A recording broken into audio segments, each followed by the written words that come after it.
అభినేత్రి అభినయ నేత్రి నట గాయత్రి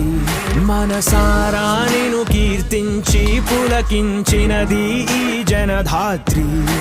నిండుగా ఉందిలే దుర్గ దీవెనం ఉందిలే జన్మకో దైవ కారణం నువ్వుగా వెలిగే ప్రతిభాగుణం ఆ నటరాజుకు స్త్రీ రూపం కళకే అంకితం నీ కణకణం వెండి తెరకెన్నడో ఉందిలే రుణం పేరుతో పాటుగా అమ్మనే పదం నీకే దొరికిన సౌభాగ్యం మహానటి